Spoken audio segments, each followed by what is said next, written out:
Bonjour Philippines.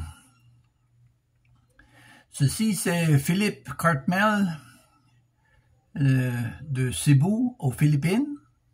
Ici on avait 641 îles. Ça fait qu'il y a beaucoup de choix pour quelqu'un qui veut expérimenter avec toutes sortes de spectacles qui sont ici. Si c'est des chutes, si c'est la nature, si c'est les plages, il y a beaucoup à faire ici. Et tout le monde sont très gentils et amicables. La température ici autour de Cebu, pour la plupart du temps, c'est à peu près 32 degrés centigrades et on avait juste 2 saisons. Entre le mois de novembre et mars, c'est sec, c'est la saison sec. Et après ça, la balance de l'année, c'est humide et ça fait des pluies. Et, le pays, c'est pas exactement une partie de troisième monde. C'est en train de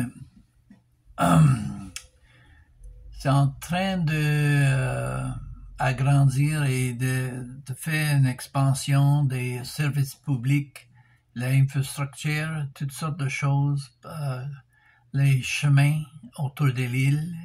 Il construit des aéroports à plusieurs des îles. Comme Bohol, il y a une qui va arriver à Dumaguete bientôt. Et il y a un gros investissement. Les Japonais investissent à peu près 4 billions de dollars américains sur les îles.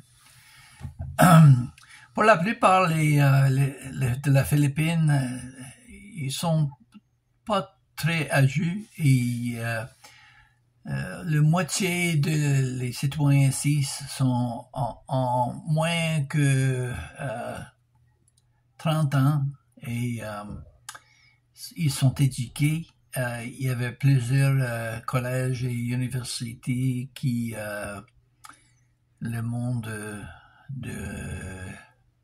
partout le monde, il vient ici pour leur éducation. Depuis l'exploitation de l'Amérique et Canada pour les étudiants, les Philippines, il a décidé de faire un investissement dans les jeunes qui sont ici. Et puis, de mon côté, je suis un Québécois et un anglophone qui a resté là pour plusieurs années avant que j'ai parti pour Vancouver. Mais aujourd'hui, c'est Cebu et les Philippines c'est ma maison propre, c'est ma place au monde pour moi. J'ai pas trop de confiance dans le Canada parce qu'il y a plusieurs des problèmes. Et ici, il n'y a pas un problème avec les langues. Il y avait à peu près 140 cultures différentes et plusieurs langues ici. Il a choisi anglais pour les cours. Et puis, les deux plus langues parlées par ici, c'est Tagalog et Cebuano ou Visaya. Et il y a 3 secteurs dans les îles. De nord, c'est Luzon. Et ils parlent Tagalog là-bas. Et au milieu, c'est les Visayas autour de Cebu et les environs. Et en bas de ça, plus sud, c'est Mindanao. Et Mindanao, c'est presque la seule place aux Philippines que vous trouvez les musulmans. Parce que la balance du pays, c'est catholique. Fait que pour un Québécois et une Québécoise, c'est mon place pour trouver quelqu'un qui a la même religion que les autres. Et il y a plusieurs des Philippines qui allaient travailler au Canada pour trouver des moyens pour payer leur expansion ici. Il y a plusieurs billions de dollars que les travailleurs des Philippines qui voyagent à l'extérieur, ils ont envoyé ça chez eux ici et essaient d'acheter des terrains ou quelque chose pour la famille. Fait que à la fin de leur contrat, ils retournent pour la plupart. Mais Canada, il y avait une des plus grandes communautés philippines au monde. Il y avait beaucoup en Alberta, mais il y en a dans toutes les provinces. Et si vous avez la chance de rencontrer une, dis bonjour et vous trouverez qu'ils sont très amicables et ça vous donne une chance de faire comprendre la situation par ici. Le gouvernement du Canada, il a fait une annonce pour avertir les voyageurs de ne venir par ici à cause que l'ancienne violence au Mindanao.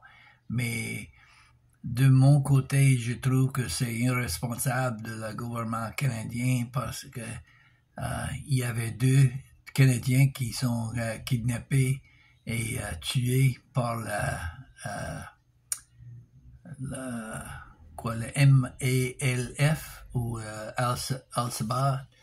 C'est des terroristes musulmans par là qui a tué 2 Canadiens et le gouvernement canadien a fait absolument rien pour essayer de sauver les autres. Et dans le même temps, il y a une Norvégienne qui était kidnappée en même temps et lui, il vit encore parce que il a essayé de payer le prix pour leur liberté, son liberté.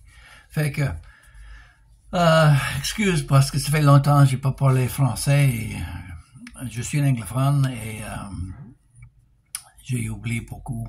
Mais je veux juste enseigner vous autres que je pense que vous trouverez, c'est une bonne expérience d'aller par ici, essayer au lieu d'aller en Floride une autre fois, c'est moins cher par ici pour le loyer, pour la nourriture, toutes ces choses-là. C'est juste le prix de l'avion qui est un peu plus cher. Ça fait que si vous avez la chance de passer par ici, j'encourage vous autres de faire un tour pour un voyage de 30 jours. Le visa, vous pouvez avoir ça juste en arrivée. Il n'y a pas une charge et si vous restez plus longtemps, il faut faire une extension pour ça. Mais le côté de langue, c'est l'anglais par ici. Il parle presque partout à les îles en anglais.